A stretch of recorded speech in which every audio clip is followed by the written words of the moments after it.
for that introduction. You know, I lectured a few places, and I'm not very good at it because I get very nervous, and looking at an audience full of friends makes me even more nervous. So bear with me a bit, because I'm also going to try out a few things that I've never tried out before. Our creative practice is fairly, I would say, intellectually or creatively promiscuous, maybe a bit schizophrenic, and I've drawn from 3 of the most disparate topics that we're working on. Nicholas actually named them. And in a lecture series about flows, I really wanted to talk about the flows of 3 things: energy, materials, and people. But I realized in the end, when I gave this title a year ago, things have changed, and I decided that really what this lecture is about impediments to those flows. And I'm going to attempt to do this in 3 acts. I'm going to see that was happening up there. Yeah, that's interesting.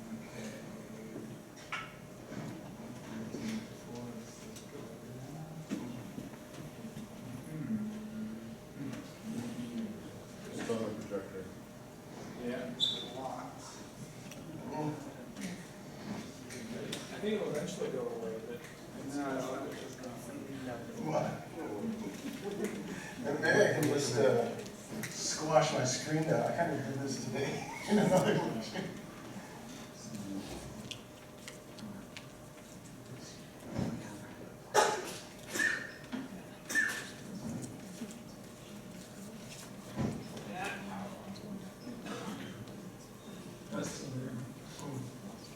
We'll have to wait for it to go away. Unless we can't find something, sorry. This button is away. No, I broke it. What is that button? All right. Oh, I don't know. I'll just go for it. I'll just keep going. So I squish the screen over? No? All right, we'll just go through this. So, that's the United States. There's a California's over here on this side. And so behind that thing is this incredible. Well, I wanted to give a little bit of background about myself because as Nicholas mentioned, I think a lot of the work that I have produced really originates from where I am from, or at least it comes in a pretty particular perspective, which is a high alpine valley that's surrounded by the Rocky Mountains in southern Colorado and northern New Mexico. And what is particularly interesting about this place is that it, at one point in history, was the borderlands. It was the border between the Spanish Empire and whatever that was on the other side, the territories that were slightly undefined, and it was populated. It was populated by the Spanish, and it was populated by Native Americans. And so there are buildings like this that have been occupied since the 12th century. And I think what's interesting about these kind of buildings that are made out of mud is that they have changed over the course of those several centuries of existence. They didn't have doors at one time. The Spanish introduced doors. They used to come in and out the top of the room. And then after 1848, descended a kind of Caucasian tsunami from the East Coast onto this. And these kinds of juxtapositions for me are really interesting when things radically come together in unexpected ways and the outcomes are a bit unnatural. My own house in Colorado is a house made of mud, and I spent a lot of time growing up on the cattle ranch picking up hay. So a lot of the projects that I worked on when I first came here and started my practice were buildings made out of hay. This was a gallery done for Hedge in Fort Mason, where everything else was made out of sheetrock and went into the garbage before that. We decided to build something out of hay so we could go back to the feedlot and be bedding for horses. And these juxtapositions between, let's say, mid-century modernity and straw, for us, were kind of surprising. We worked on buildings made of clay, mixed with concrete. Wrote a book about all this kind of modern architecture made of mud. And we worked on a project called Prado that's at the border of the United States and Mexico, where it's kind of a time capsule of Prada's shoes and purses from 2004. We built that building out of mud also because we think even at our level of architectural detail, you should have some kind of juxtaposition. And that juxtaposition is quite, I think, this particular project speaks to the kind of juxtaposition between wealth and poverty, between the United States and Mexico, between Mexican and Anglo that exist in this particular context. And that's Beyonce jumping up and down. So an even stranger juxtaposition, right, for that to become kind of a weird pop icon. So these lines are kind of lines that we attempt to blur in this particular project as a segue to the beginning of a project that we've been working on since 2004, which in 2006 the Secure Fence Act was passed, which put into place much of the border wall that's been constructed between the United States and Mexico. And so we would often see helicopters pick up people in the desert that were crossing, and this was an unfortunate consequence of this legislation that pushes people to further extremes in the desert attempting to cross. And we were working at that time on the border and traveling back and forth.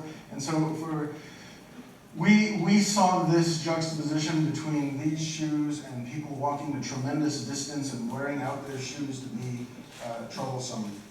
And we collected the stories of people and their reactions to the wall that was under construction.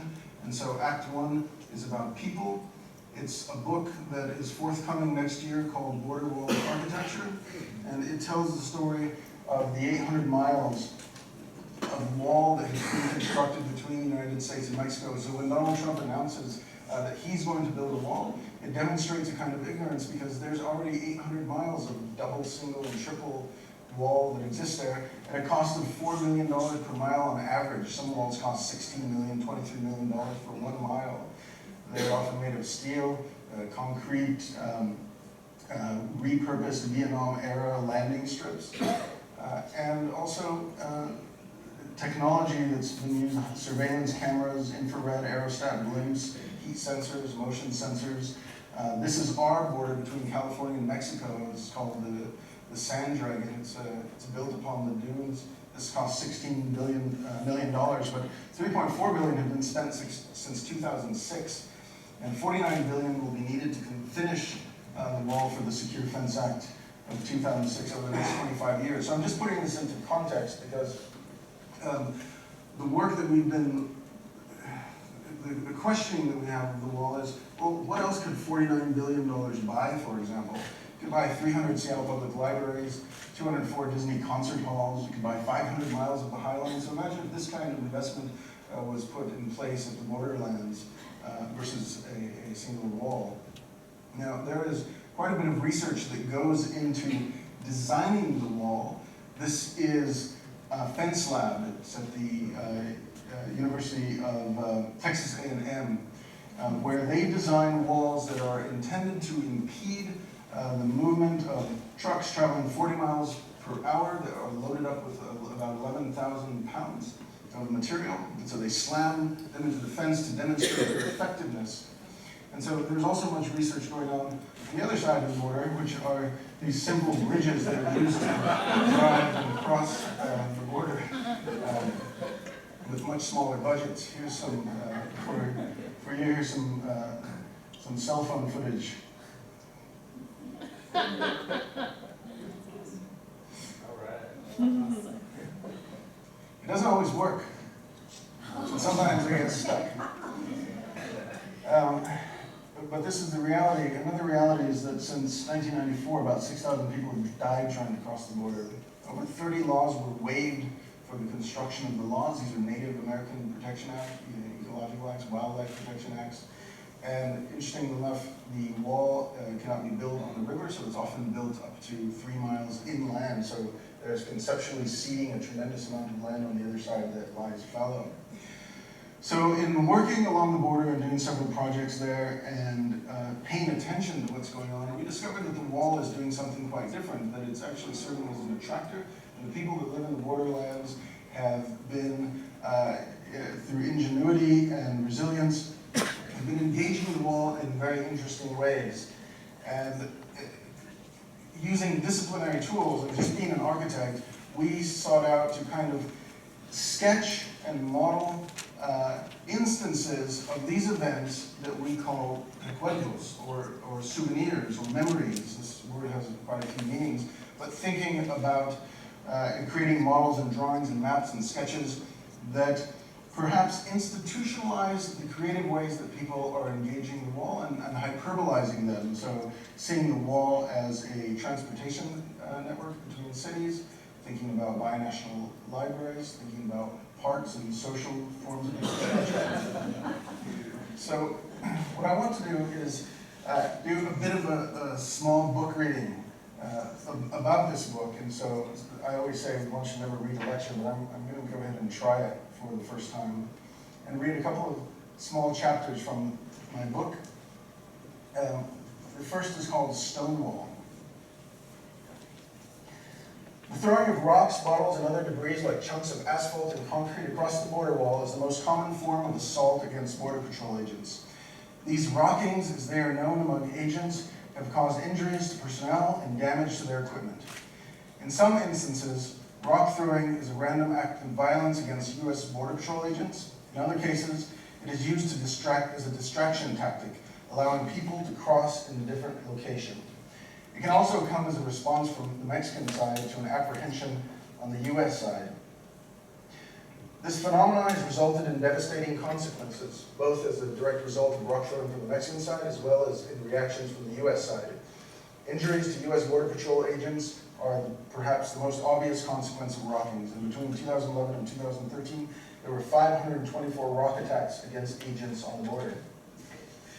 Rock throwing has also resulted in damage to equipment, particularly Border Patrol vehicles. Perhaps the most extreme example of this was the downing of a helicopter in 1976, when a stone struck the chopper's tail rotor as it was performing low-altitude surveillance of the area near the Tijuana River. The chopper crashed on its side, but fortunately both passengers survived. This was not the only instance of a rocket bringing down a helicopter. In 2005, a Star A helicopter flying near the U.S. port of entry in Andrade, California, was struck by a rock, damaging the rotor and forcing it to make an emergency landing.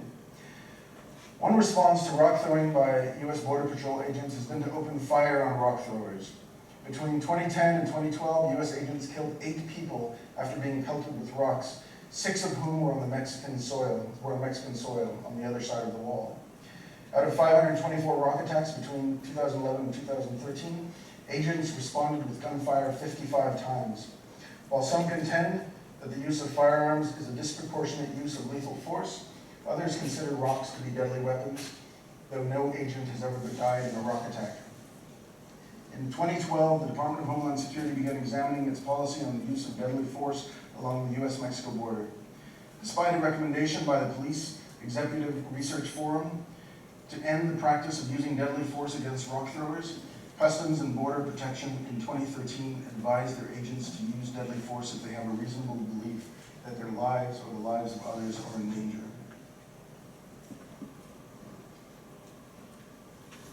Field of Dreams. Another response to rock throwing has been the erection of baseball backstops to prevent rocks from damaging vehicles or injuring Border Patrol agents. In one case, Border Patrol agents in Nogales, Arizona, set up old baseball backstops near the border wall in order to protect themselves and their vehicles from rocks and other objects being thrown over the fence from Mexico.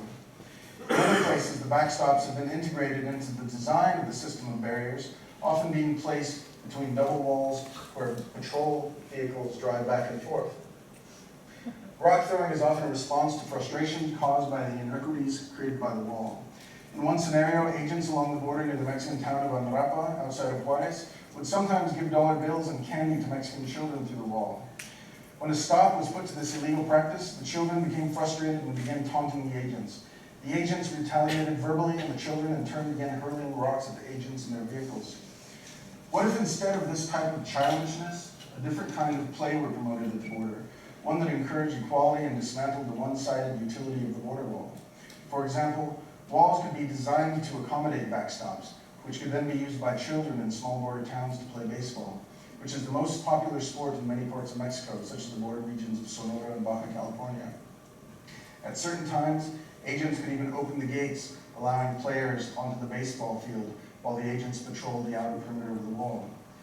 And during times when the field was not in use, agents could open the gates to the field and patrol near the backstop.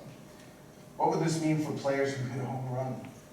Perhaps, if agents were nearby, they could kindly hurl the baseball back over to the other side.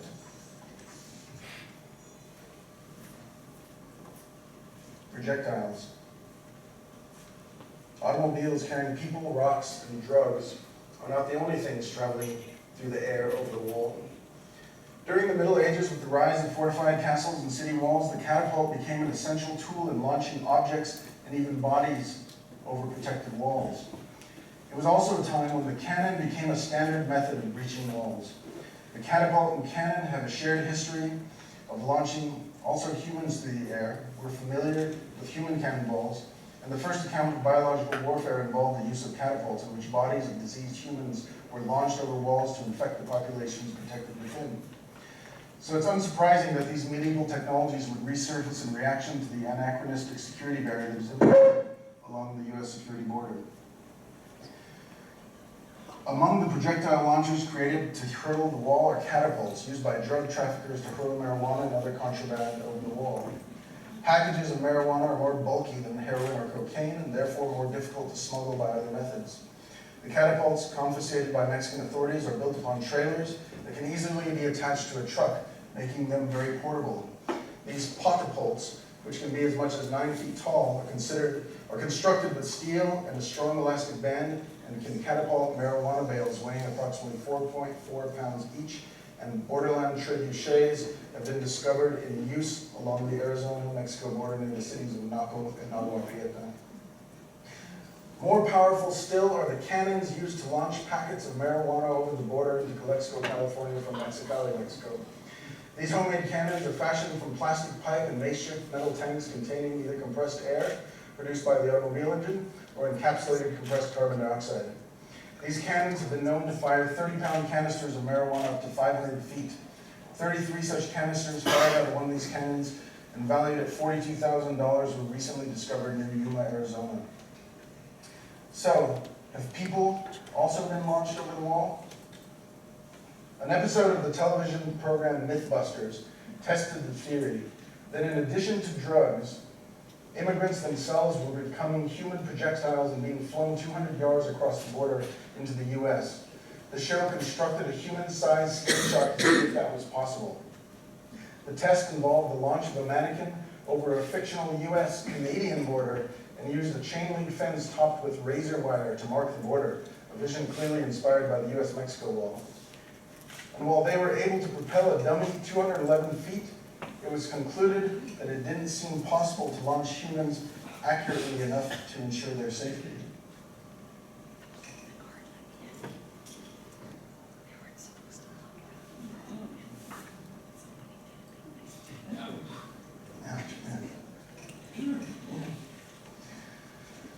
So although there's no evidence to support the idea of migrants being launched over the wall, human cannibal David Smith Sr., who holds the record for being catapulted in the air a distance of 201 feet in 2002, is the first person documented to have been launched over by cannon over the US-Mexico border wall.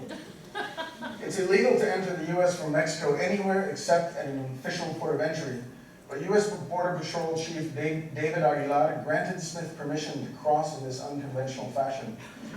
So in 2005, with passport in hand, which he waved to the ground before blasting off from Tijuana, Mexico, he sailed over the wall and landed squarely in a large net awaiting him in California.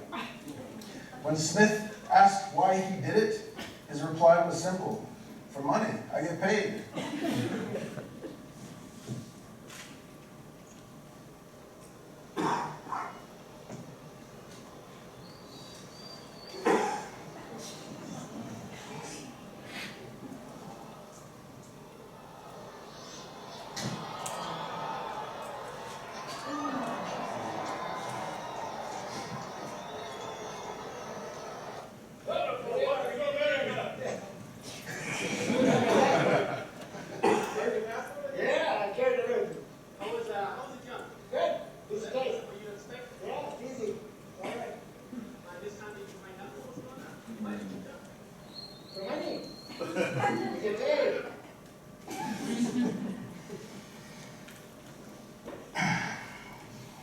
Xylophobia.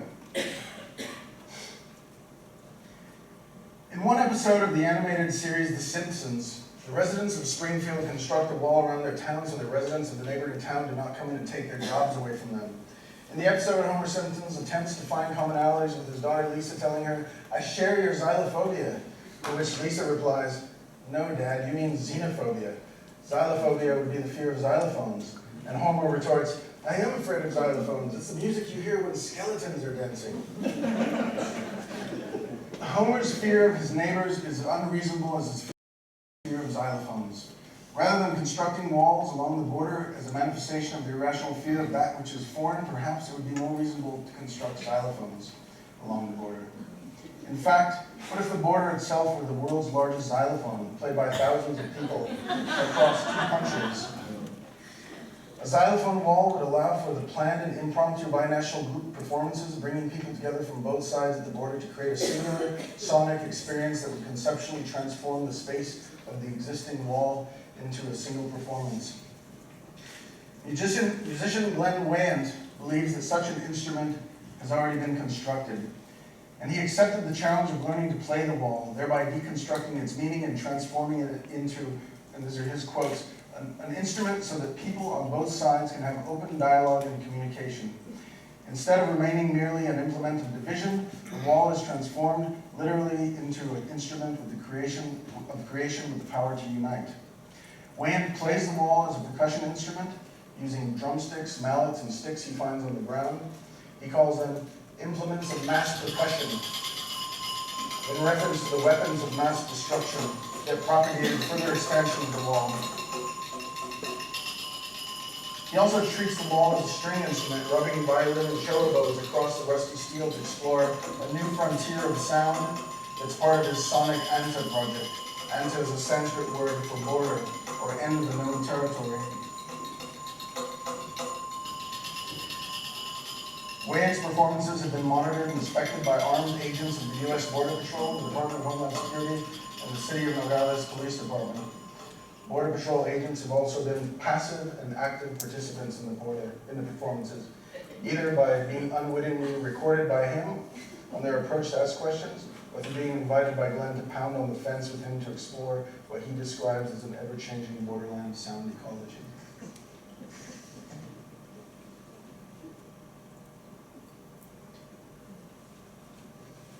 The last story I'm going to share with you is called Wall, the Bobble. William G. Morgan invented the game of volleyball, or mintonette, as it was originally called, in 1895. Morgan had observed that basketball, a sport introduced just 4 years earlier by his college classmate James Naismith, was much too demanding a sport for everyone, and wanted to create a sport in which everyone had an equal opportunity for participation, a sport that anyone could play. Perhaps it's no surprise that 110 years after the invention of this sport of equality, volleyball would serve as an agent for demonstrating the similarities and relationships that exist between both sides of the border wall. In 2006, Brent Hoff, who was then editor of the DVD magazine Wholpin, which was published by McSweeney's, staged what he imagined to be the world's first game of international border volleyball. Hoff's premise raised some interesting questions. Is such a game illegal? Does throwing a ball back and forth constitute illegal trade? Hoff's version of the game was much more physical than traditional volleyball because spiking the ball was impossible, and powerful hits were required to send the ball arching up to 50 feet into the air, up and over the wall, causing bruises to the wrists and arms of the players. In addition to creating quite a stir in the international media, the simple game of beach volleyball over the border wall achieved something remarkable. More than any act of political theater, the game conceptually dismantled the meaning of the wall by dematerializing the 2-story metal post from an insurmountable obstacle into nothing more than a line in the sand, with the players on each side keenly aware of the players on the other. The wall became nothing more than a rule to be negotiated by the minds, bodies, and spirits of the players. This conceptually transformed act in many ways mirrored the ritualistic game of ulama, a ball game still played in a few communities in Mexico, and one of the oldest continuously played sports in the world, as well as the oldest known sport using a rubber ball. Ulama could be described as a wall-less volleyball, in which players from each side attempt to keep a heavy rubber ball in the air by passing the ball over a line drawn in the sand using only their hips. Despite the fact that there is no barrier between the two sides, it is a rough and physical game, and the hard ball propelled by the hips of the players has been known to cause grave injury and even death. Both Morgan's Volleyball and Ulama speak to many of the issues surrounding relationships between people on two sides of the border, whether demarcated by an imaginary line or a wall. Pain and suffering, equality and friendship, competition, and the desire to transcend barriers are all present in both the rules of the games and the daily lives of those who engage the wall on a daily basis.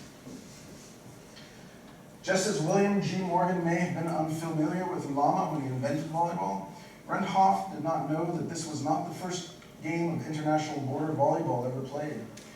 In 1979, 27 years before Hoff took to the beach in Friendship Park to serve it up against players on the other side, a humble game of volleyball was played between citizens of Naco, Arizona and Naco, Sonora. It was part of the Fiesta Binacional, a celebration focused on defying the physical divisions imposed upon the residents of the sister cities and the larger region. In addition to booths, food, picnic tables, and various events set up directly along the wall, a volleyball court was created on both sides of the 13-foot-high wall. And here, the US and Mexico first came together to play a sport whose historical origins had developed independently in each of their respective countries. The games have been played many times since at the Fiesta Binacionales, but who won that first game of wall y ball? Despite the US having the advantage, the wall's barbed wire was tilted towards the Mexican side. The match resulted in a win for Mexico. And while symbolic barriers were dismantled during that first Fiesta Binacional game, the wall cum net dividing the two teams only allowed 3 fingers of a good game handshake of friendship at the conclusion of the game, because it was all that could fit through the metal grate.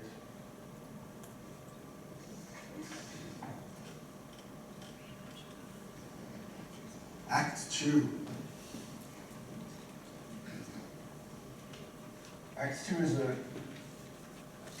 about a project we worked on called the Soul Grotto, or the SOL Grotto. And for those of you who are keen to texting, it has a different meaning. I'm sure many of you are familiar with the company Solyndra. Solyndra was an energy company, a photovoltaic company in Fremont, California, just down the road, that accepted a $500 million loan from the US government under the Obama administration. And what made this company unique and what made their technology unique is whereas most solar panels are covered with glass and have to track the sun to prevent solar rays from bouncing off the glass, the cylindrical rods allowed for diffuse light and direct sunlight to be absorbed into a cylindrical photovoltaic during all times. It could be even reflected off of a white surface of a roof. But there were certain events. Tonight, a CBS 5 exclusive. Remember Solyndra, the failed solar company in Fremont? Solyndra still owes American taxpayers $500 million, but we caught them destroying millions of dollars worth of parts. Elizabeth Cook with the video you'll see only on CBS 5. Well, Solyndra will put its assets up for sale again next month, at least the assets they haven't yet destroyed. Look at what we found last week. At Solyndra's sprawling complex in Fremont, workers in white jumpsuits unwrap brand new glass tubes used in solar panels. They are the latest, most cutting-edge solar technology, and they're being tossed into dumpsters. So what happened was that Solyndra went bankrupt, and they were just about ready to produce photovoltaic farms in California, but they could not compete with Chinese technologies in photovoltaics, and their company went bust. A German company had manufactured 25 million glass rods and delivered them to a warehouse to then be shipped to the Solyndra sites, but once Solyndra went bankrupt, there was nowhere for these glass rods to be delivered. So in several warehouses and even in their parking lots, these glass rods were simply sitting there with no destination. And they were difficult to be recycled because they had a particular coating that allowed light to pass through much more efficiently. At the Berkeley Botanical Gardens, we were invited to participate in an exhibition called Natural Discourse. Natural Discourse invited architects, scientists, artists into the garden as a means to bring more people into the garden. They found that their visitation numbers were dwindling, and just like contemporary libraries, which find because of the internet people no longer visit libraries, the Berkeley Botanical Gardens are one of the most amazing libraries of plants in the world, but it's much more easy to access plants online than it is to visit the Berkeley Botanical Garden. So this was put into place to have a conversation between artists and architects and the plants in the garden and attract visitors through the art. We had found out about the 25 million glass rods that were being disposed of, and we decided to see if we can use that to create a project that allowed us to be in discussion with nature through the technology. So we created what we call the Soul Grotto, which is kind of just simply a dark box, but in one side of the dark box, on the other side, overlooking the Strawberry Creek, we inserted 1,435 of these glass rods into the surface. Because of the special coating, because of the nature of glass itself, light was then transmitted through these rods, creating this kind of remarkable experience of light, and in a way that created certain frames of nature. The Venturi effect and the coolness of the creek allowed small amounts of cool air to come into the space. This was in the California native section, which can be quite hot during the summer, but the cool air from the creek was being pumped through these glass rods. And surprisingly and interestingly enough, when we were installing it, for some reason ladybugs became very attracted to the blue light, and the room filled with ladybugs. And later over time, we found that nature began to reassert itself in remarkable ways. What was at one time this conduit for air and light became now a conduit for mosquitoes, which was optimal for spiders to lay their webs in for food. And plants started to grow through it in unexpected ways that we didn't predict. And even the way that light reflected and refracted on the glass rods, and the way that people engaged the project was really fascinating. And so this is the project at night, at dusk. You can see the Strawberry Creek. This is day. And so there was this ever-changing phenomenon, and this became a very secluded, sensorial space of light, of sound, of touch and contemplation, secluded and secured up in the Strawberry Creek. And then Fox News found out about this project.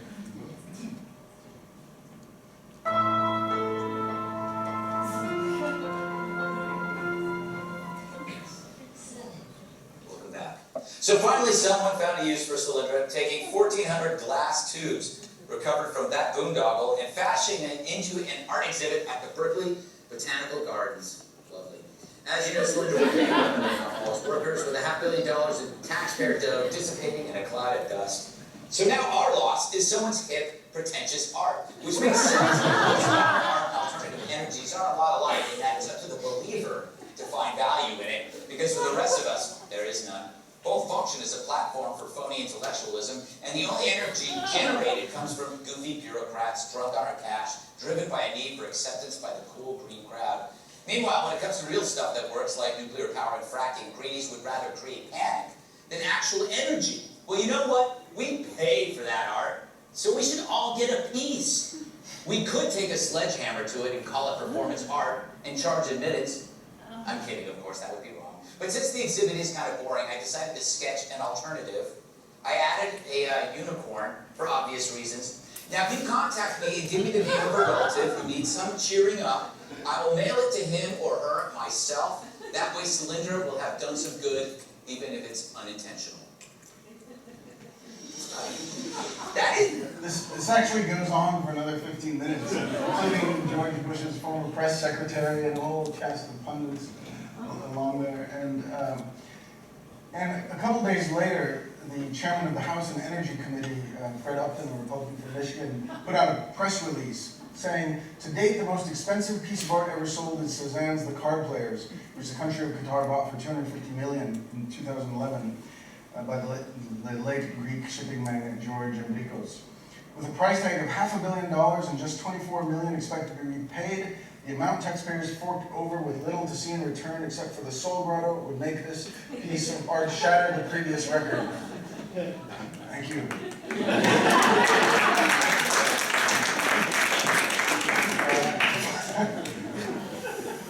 Following that, House members approved the No More Solyndras Act, which would curtail the Department of Energy loan guarantee program that backed the $500 million federal loan program to Solyndra. It didn't pass the Senate, but this loan program was really meant to bolster and promote technological advancement. Solyndra was not the only one who got such big loans. There were tons of companies, and of course there's failures and successes in business.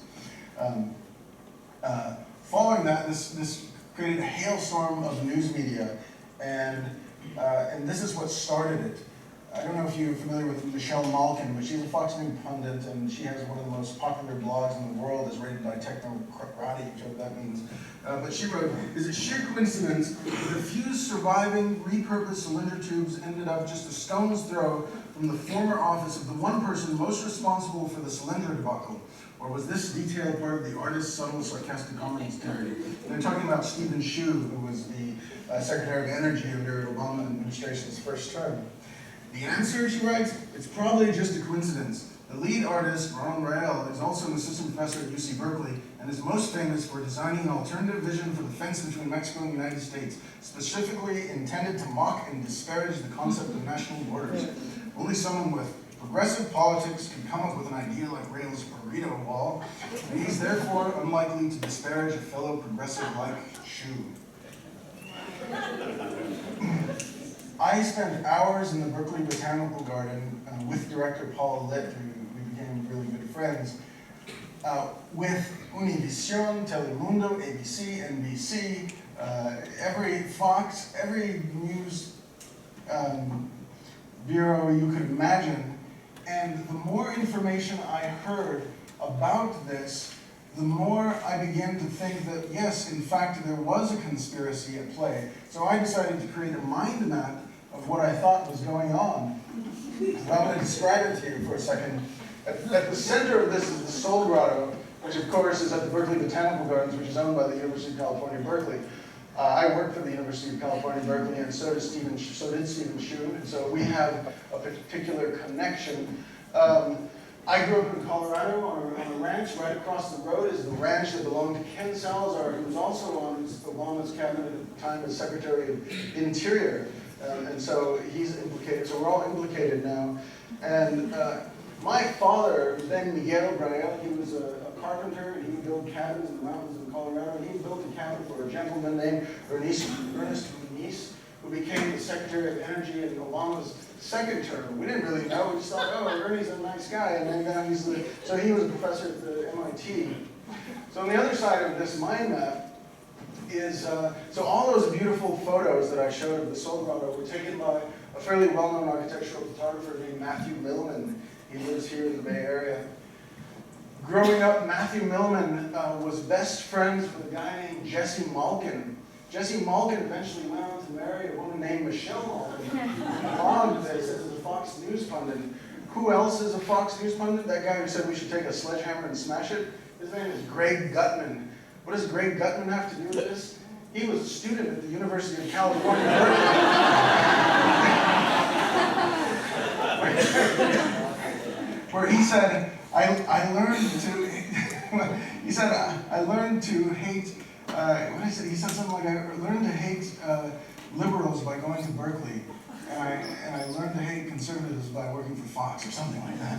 So he's pretty neutral, as you can tell. So after the news media picked up the Soul Grotto, the number of visitors to the garden increased by over 200%. And so we often, we're probing into politics through architectural, let's say, disciplinary tools, and we often ask or often criticize if this is a good tool for political discourse is architecture. And so I think that the director of the Berkeley Botanical Gardens, Paul Licht, might sum it up the best. If a political discourse has by itself brought people into the garden, then I would say finally politics has done something useful for us. Terry Che, Associated Press, Berkeley, California.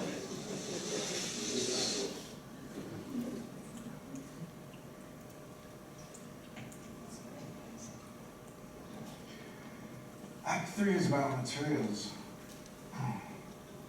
in particular about an endeavor that we call emerging objects. I'm embarrassed to say that on our kitchen table at home we have a 3D printer. And for years we would print models of buildings. But there's one point when we began to wonder if the 3D printer could print buildings itself. And we thought that in order for a 3D printer to print buildings, perhaps whatever came out of the 3D printer had to be easy enough that anyone could assemble. And so we thought that because of the size of the 3D printer, we should perhaps be designing modules that can connect together in very simple ways. So we designed a brick, and we printed a bunch of bricks, and we wanted to see if anyone could put one together. So we asked our 4-year-old son if he could put this wall together. So we unleashed the bricks on him, and he very proudly was able to create the wall, and we said, well, maybe we're onto something. The brick we initially designed was a brick that rotated in any direction, so it didn't matter where you put it in. And we designed the brick in such a way that it had different kinds of lumps, so even though it was fundamentally the same brick, it felt like different bricks. And the mathematics of the brick was also expressed in the architecture itself. So very simple plastic clips that hold it together, and a module that can be randomly rotated. So with a certain degree of commitment to see if one of these kitchen top 3D printers could print architecture, we embarked on printing 2,073 bricks to create an architectural structure. And there it is, we brought it to Berkeley just recently. This particular structure, of course, is made out of translucent plastic. It's a corn-based or bio-based, it's a plastic that's derived from corn, and it comes in different colors. It's the most common kind of 3D printing filament that most people are accustomed to. But our strategy was fundamentally that if someone has to organize 2,073 different parts, then there should be some logic embedded into its construction. It's much different than the single brick that my son put up. So the bricks were then color encoded, and then the mathematics of that is in the surface. So the stars and hexagons that you see in the colors actually describe the locations for the blocks to go in space. So someone could build this based on simply a picture and a color coding. It's translucent. So once we did that, we well, let me show you just how it's assembled, because we're thinking about what it means to manage 2,073 parts versus putting larger parts together and assembling them.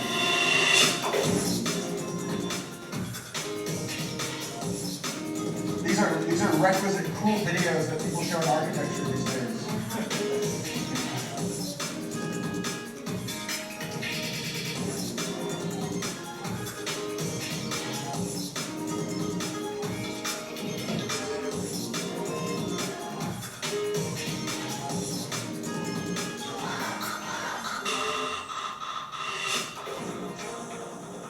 So we're a little bit skeptical about the plastic, so we decided to look around our kitchen table for more inspiration. And so we looked at coffee.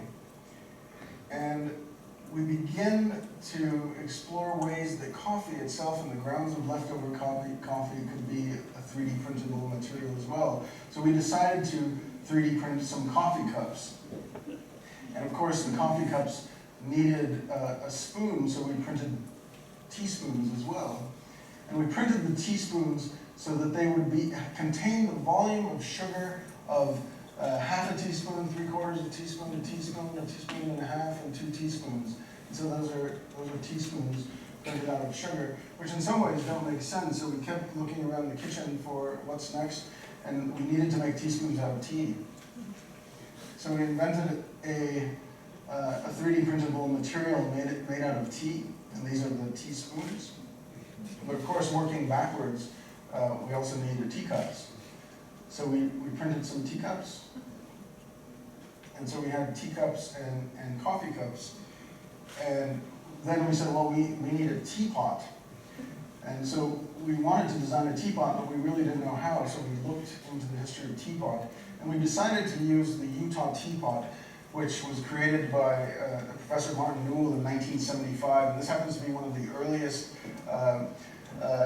objects ever translated into the computer and represented graphically on the computer itself. So we thought it would be great if we took what began in the physical world and translated and bring it back into the physical world, but this time printing it out of tea.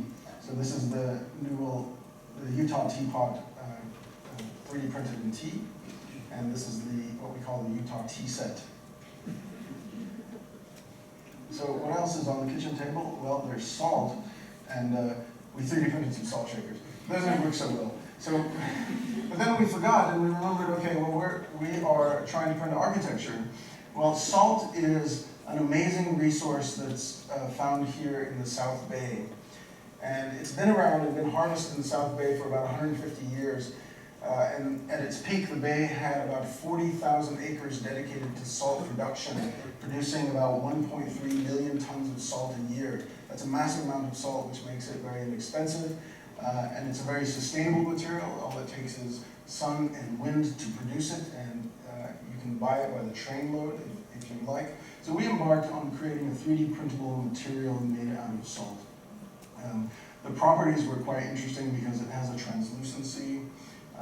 We began to explore ways that 3D printed objects could aggregate, be modular, and come together with a series of experiments, not only in our studio, but inviting other architects to participate with their visions for salt walls or salt buildings. And what we discovered that the company that owns many of these salt crystallizers had also decided to become a housing developer.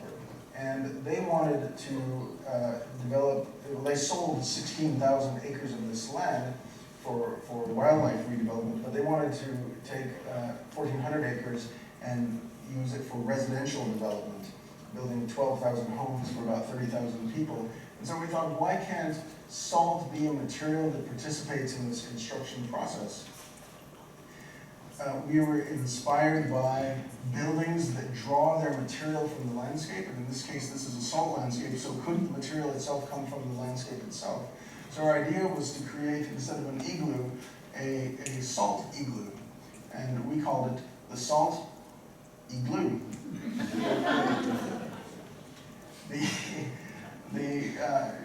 Fundamentally, we created a series of bricks that were inspired by crystallized salt and some traditional forms of salt production, and we designed a very simple, lightweight salt tent. This is the rendering of how we imagine it might be in the salt flats in Nevada, and this is it under construction in our studio. And you can see the quality of light. It was really an exercise in how fast could we build something with 3D printers using this. They're very thin panels, very lightweight, and with a little bit of added structural support with aluminum rods held in tension along the surface. And the material quality of the salt is really beautiful, I think, and remarkable and surprising. It was unexpected for us that this would be the case. And we imagine this as being inserted into, as a means of architectural production. This research was funded by a developer, in fact, in Beijing, who was doing lakeside villas, and we took the money instead and we built these 3D printed prototypes for the design of a house in Beijing, where the most private areas of the house would be constructed in salt, and the remaining would be made out of concrete, as is the tradition in China. But there are other elements of the house that may not want to be salt, like building facades. And so we wondered what material might that be, and we began to explore sand as well as a building material.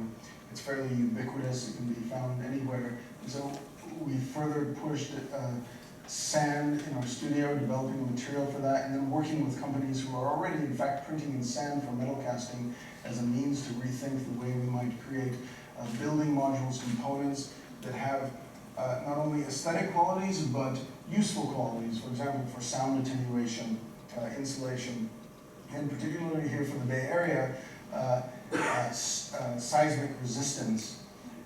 So we wanted to explore how the Incan ashlar masonry could be an inspiration for the ways that blocks and masonry units that resist seismic forces could be explored through 3D printing. And I'll have to say that we had just a couple of nights to do this project. It was kind of a rush deadline, and we designed a column of interlocking masonry units that were locked together, 3D printed in sand. This column had a series of handles. They're really like 3D printed cinder blocks, but they have a handle and they have numbers, so you know where they go in space. And this is the result of that project that we call the Quake column. From sand, we began to explore other materials like clay. Much of this research started with our interest in clay and thinking about how man's oldest additive manufacturing endeavor, around for 30,000 years, could be transformed in the 21st century using 3D printing. And we invented a series of clay materials to work in a printer, so making translations from models like that to 3D models like this that are just raw mud.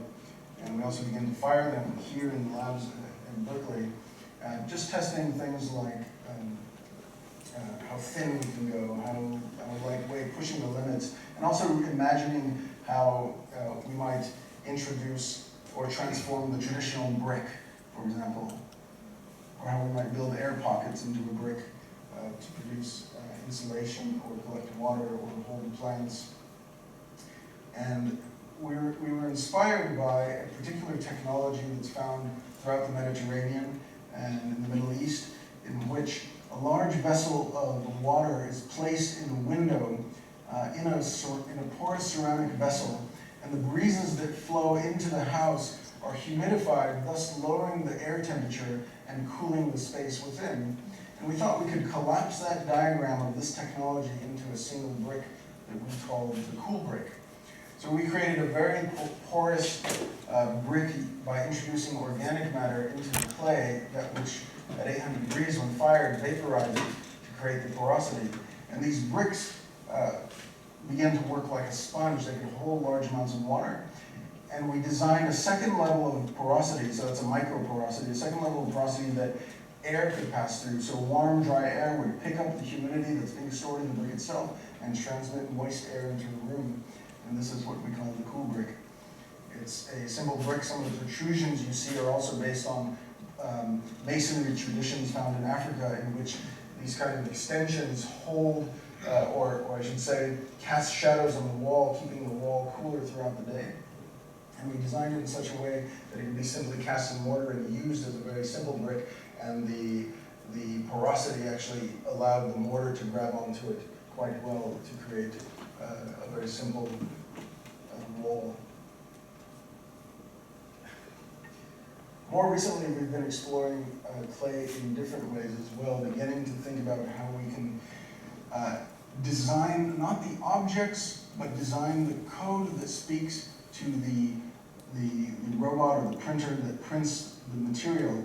We don't know exactly where some of this is going, but we're intrigued to think that there are possibilities in shaping clay in these kind of unexpected and unnatural ways.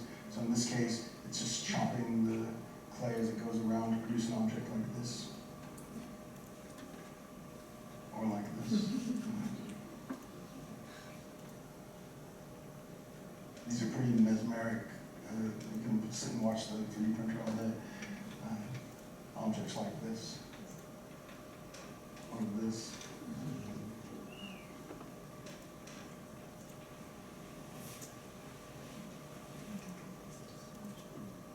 What I think we're discovering is that something that we already knew, which is that the primitive hut was never really primitive. It was a technological advancement that was developed over 10,000 years of architectural history. And on the left, you see a house that has the scaffolding built into the surface so people can climb up each year to reapply mud to the surface. And Of course, maybe there's some equally unique possibilities for thinking about a clay surface in the 21st century using this technology. Other materials we explored are creating paper with students at the university. A 3D printed paper structure made out of newspaper, ground down. And this was an easy segue into wood. And there are about 7 million tons of sawdust that are produced every year in the United States by construction. And about 6 million of this is actually reclaimable. It's very clean. And so if we think of the wood industry as fundamentally a subtractive process, it starts with a tree, sawn down into boards, reduced to sawdust, maybe used it for MDF or other kinds of sheet goods. Maybe we can also rethink this as an additive process as well by reclaiming sawdust as a 3D printable material. So we've been working on a 3D printable wood for a couple of years now with some success in introducing reinforcement fibers into the matrix. And one surprising thing is that the wood that is now gone through this 3D, it's gone all the way from a tree into sawdust and through the 3D printer. The laminating layers of the 3D printer have introduced a kind of unnatural grain to the wood, as if the wood wants to return back to its woodiness in the making of an object. But these ones also have a translucency. And we've been exploring many kinds of woods, hardwood, softwoods. This is pine, walnut, and thinking about how they can be aggregated, how they can become modules to produce 3D printed surfaces, screens, and walls and enclosures.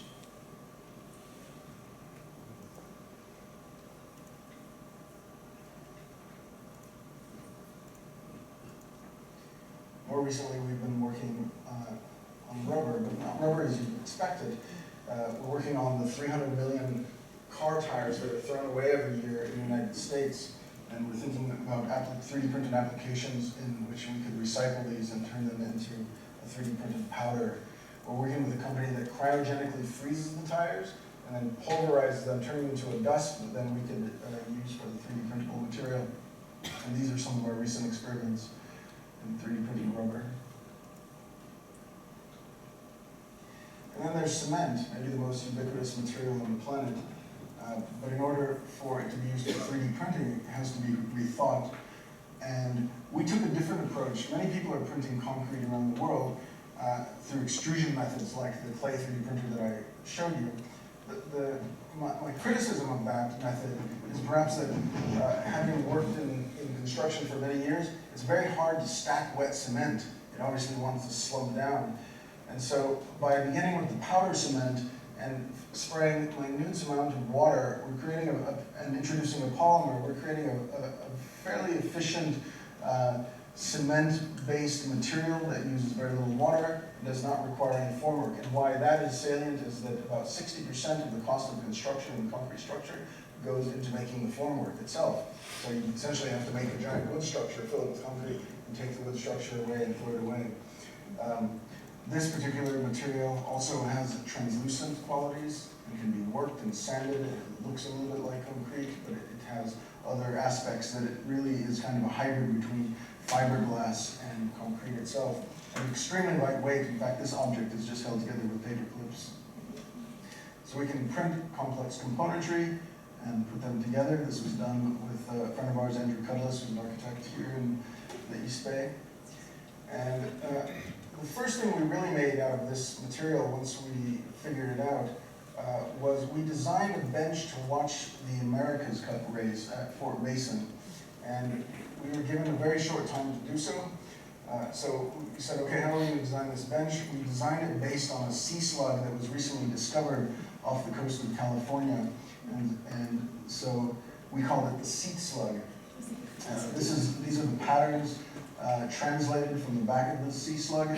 And they became very much like that earlier brick that I showed, that they could be randomly rotated, making alignments with the adjacent brick so that they would produce an ever-changing pattern that was not necessarily predictable. That was unleashed on the back of the sea slug's surface based on the geometry that could be accommodated in the 3D printer. These are all the parts laid out. This is when we're printing them. You can see that we actually printed the hardware.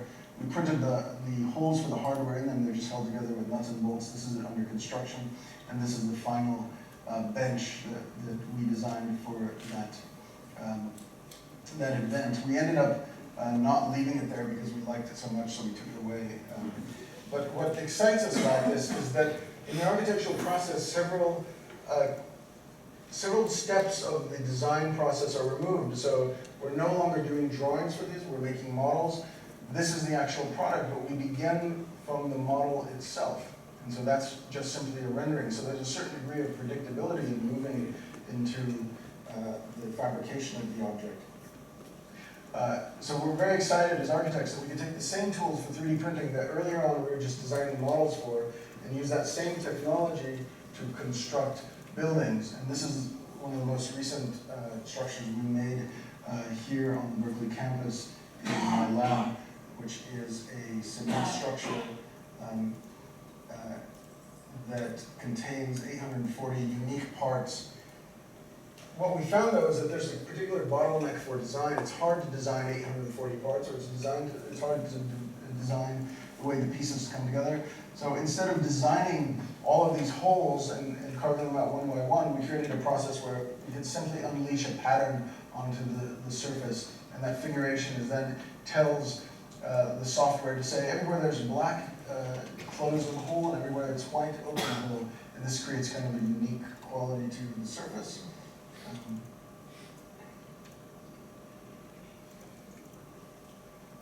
The structure is extremely lightweight, and we designed it so it's very much like a torqued cross, much like Sarah's torqued ellipses that gives it rigidity. You can see that in plan, so that subtle curve makes it much more, it strengthens the surface, so it can be as thin as you see it up on the top, a simple 4 inches. The interior has structural ribs that carry the load to the ground. And you can see it in contrast to our Buddhist building. This project was funded by one of the largest concrete companies in Asia, and it actually had to be shipped the very next day to Thailand. So we designed it so it could be broken down into 16 panels, and those 16 panels could then be put in a shipping container. So with the help of my students, we assembled it.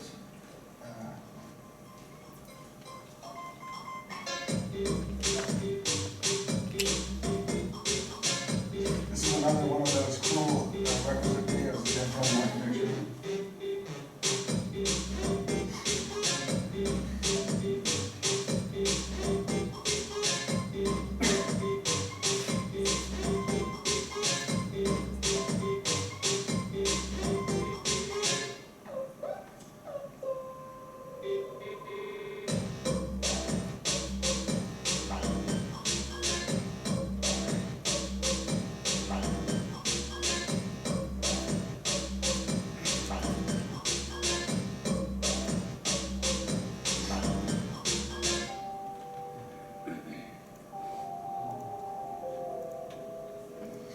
So I think we're living at the edge of a new paradigm shift in architecture that maybe the modernists experienced at the dawn of the Industrial Revolution. They very much reconciled with the traditions of the past, building in wood and crafting in stone, and using glass and rolled steel became a new material, a new process that changed the industry. If we see this, which is a map produced by a Dutch organization, of the innovations that are occurring in 3D printing and architecture since 1996 to the present, we see that there is an exponential curve, and we're going to be seeing more and more the use of 3D printed components specified for architecture. We've participated in a few of those, and I think while we are looking at the future of building construction, I very much think that a lot of this ingenuity is by looking at the achievements and accomplishments of the past. And so rather than seeing tradition and 3D printing at two ends of the technological spectrum, but perhaps they are two ways of understanding that have linked together and produce outcomes that are surprising and perhaps unnatural. Thank you very much.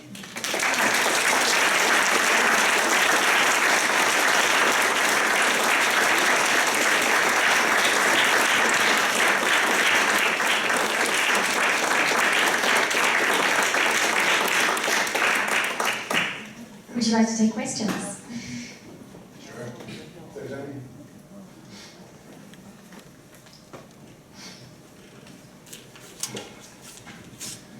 Yeah, thank you. Really beautiful work, really inspiring. I also appreciate the poetry in the way that you describe these projects and working with different materials.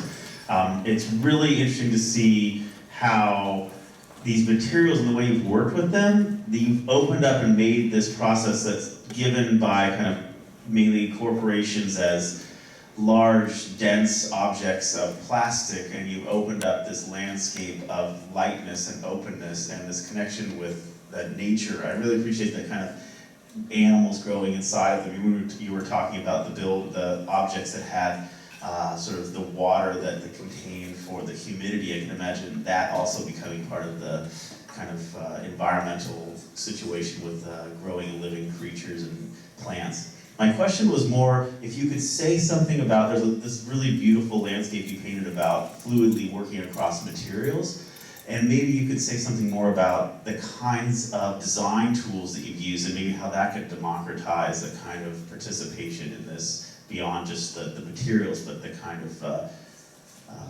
designing by maybe non-architects per se.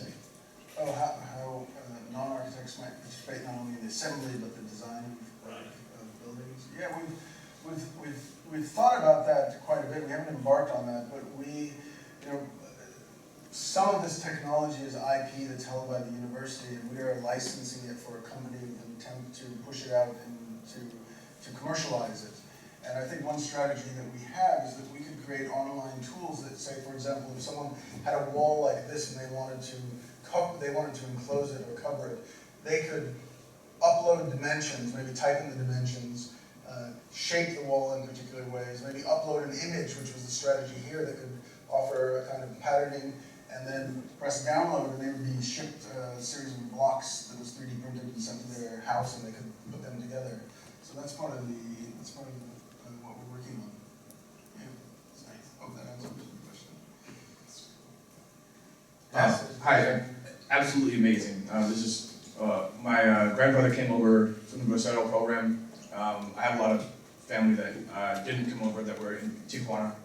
I spent a lot of time in Tijuana. I come from a street art background, so I have some absolutely terrifying stories about doing graffiti in Tijuana. But because of that, because of my street art background, I have a relationship to art. But I'm wondering if you see artistic merit in the ingenuity of the tunnel building, in kind of the illicit architecture. Is there an artistic element to all these, like, which to me seem like brilliant ways to kind of usurp the power of the wall and take something from it? Yeah, I don't know if I would call it. I don't know if there's an artistic intention in making the tunnels. I think there's an intention, maybe an engineering intention to a certain degree of transcending that border.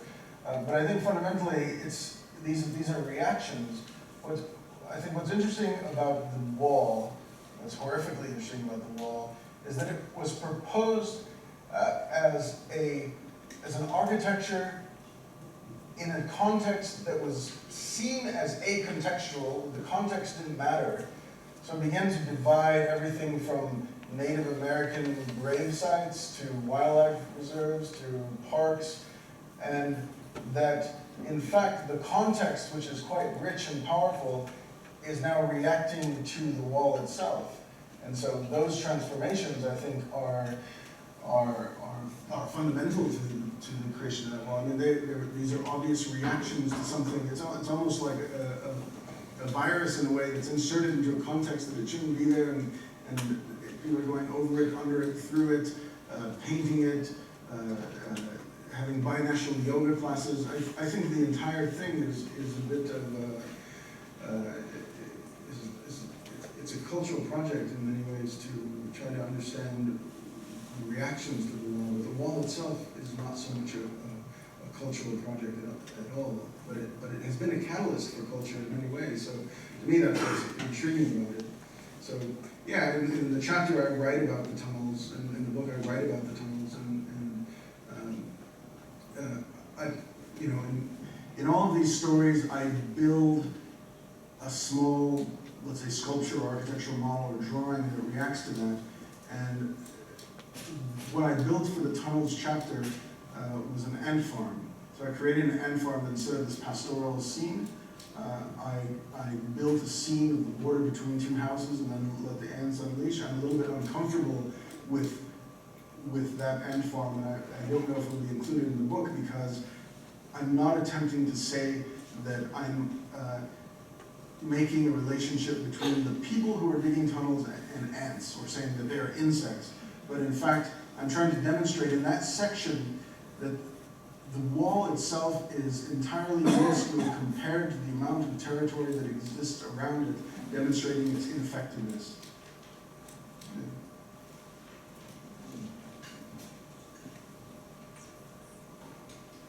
There's a question in the back. How did you get the salt to stick together and not So how does it stick together? Well, you know, if you pour a little water on salt, I mean, basically all of these things I'm pouring a little water on. So they have glues. The salt is probably the easiest because if you pour a little bit of water on salt, it sticks together. And so that's what we're doing. We're also, yeah. So we're also introducing a little bit of glue, which is glue made out of wheat. So it's the salt and a little bit of wheat. Now the question of the rain is we're spraying it with a sealant, a waterproof sealant, and that's what keeps the water out. Yeah. Hi, Stephanie. Hi, Ron. So as a professor of both art and architecture, I'm very curious about how you kind of flip back and forth between those definitions in your project. So I've heard you use the term design, architecture, art. Now, what points do you find that useful? And at what points do you decide on one versus the other, or you collapse them together? Cool. Did I use the word art? You did. Oh, sorry. There was an art piece in the botanical garden. Oh, did I say it was an art piece? Yeah. Oh, they did. Oh, they did. Did you?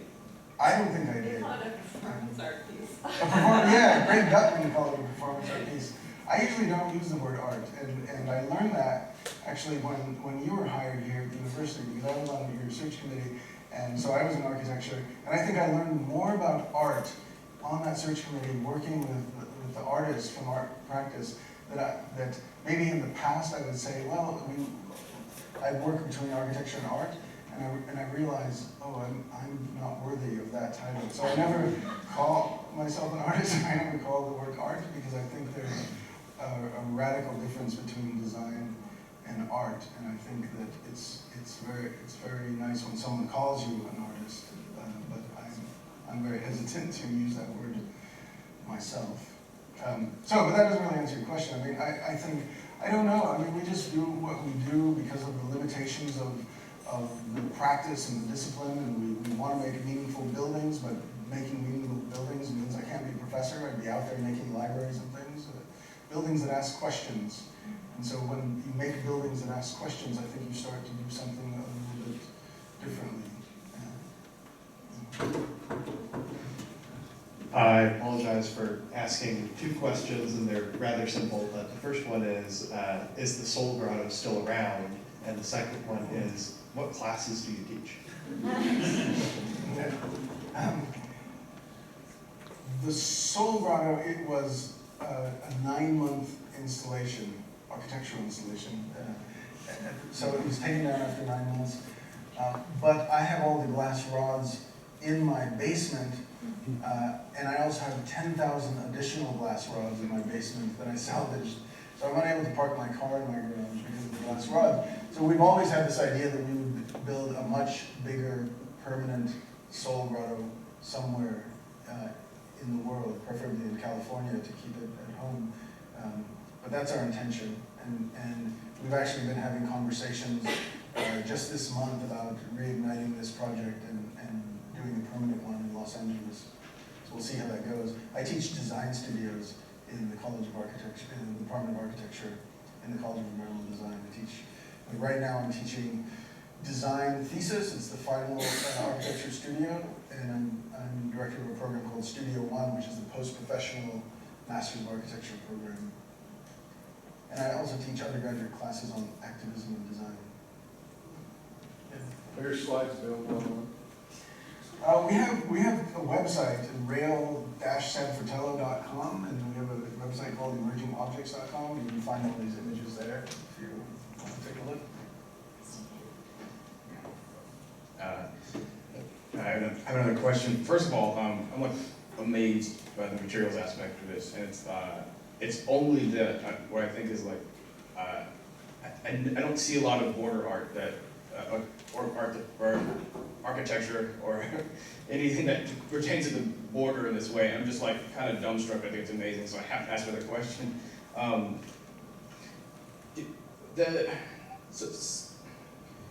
The biggest issue I have in talking to people about immigration or undocumented people, I think that a lot of Americans don't understand the amount of American policy that that goes into creating these situations where we have 1.3 million people in a city like Tijuana. And I'm wondering if you construct things that kind of somehow relate to that. I'm sorry, kind of caught off guard. Do you make art that kind of draws attention to those policies, or do you construct things that draw attention to those policies at all? Yes, I think this whole endeavor started. Nicholas mentioned it in his introduction that we're involved in a competition, and that competition was to rethink infrastructure in the United States, and it was called WPA 2.0, so it was kind of a build-off of the first WPA. And when we presented that work, we presented it in Washington, D.C. In front of invited legislators. And I think my narrative might have been somewhat different in that I was working in a way to attempt legislature to intervene into the wall's construction, because at that time it was kind of just getting started and ramping up. So right now you can look at it, 800 miles has been construction has been slowed down. At that time we were attempting to intervene, kind of piggyback onto the wall and say, well, let's do some things to the wall that might make it useful, because it's not going to be useful in the way we're making it now. So there are propositions in this work about solar energy, and what's interesting about solar energy is that the electric grid is shared on both sides of the border. So it's not that there's an American electric grid and a Mexican electric grid. It actually navigates. The same as for water distribution. Water distribution in Tijuana is shared across the border, as our sewage treatment plants are shared across the border. And so I think there can be legislation put in place that recognizes that these are shared conditions, and that if there's investment in those types of infrastructure on the border, that would actually go a long way to promoting health and safety and security as well. That was the argument at the time. What was brought up during that endeavor in Washington, D.C. at that event was that there are walls that exist between departments in our legal system that prevent the kinds of propositions that I was proposing from taking place. Because, for example, the Department of Homeland Security would actually have to talk and share with appropriated funds with the Department of Energy, and they'd have to work together. But they would never do that, because both departments are attempting to get as much money as they can for themselves and their own projects. So they would never cross the border and shake hands and say, let's work together to do something like that.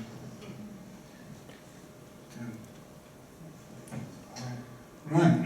It's just a fantastic, so many, I actually have about 30 more questions. I think probably most of the audience do as well. And I'm curious about, I'll just ask one last one, which is about the way I think about the textures of these walls, and the wall I'm thinking about is the Wailing Wall in Jerusalem.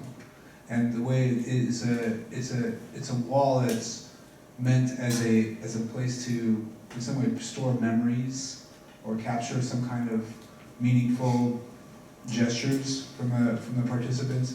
Have you thought about that aspect of a wall that could, or a structure that would in some way carry memories with it, that would embed that kind of history? A little bit. I'm going to show you something which you might like. Let's see if I can find it. second. We once designed a sukkah. You guys build sukkahs ever? Well, I don't know if I can find images of it. I thought I could. But we once designed a sukkah, and there it is. We once designed a sukkah made with homeless signs that we collected all around the United States. And the sukkah itself was inspired by a mosque built out of cardboard that we stumbled upon in a Somalian refugee camp in Yemen. Don't ask me how I got there, but this is it. Oh, you can't see it. Sorry. So, let's see what I do about that. Oh, I just press play. So there's a mosque in a Somalian refugee camp made out of corrugated board. It's probably one of the most beautiful buildings I've ever seen, and the photograph doesn't do it justice because the light coming through the holes and the dusty landscape was amazing. And so we proposed a sukkah that doesn't do it any justice, made out of these homeless signs. But what was mentioned to us is that whereas the wall contains the messages itself, the wailing wall has the messages also built into the wall in the cracks. And there were several photographic comparisons between the texture of this wall at certain times during the day and the wailing wall itself. Ron, thank you so much. You ended the series on a fantastic note.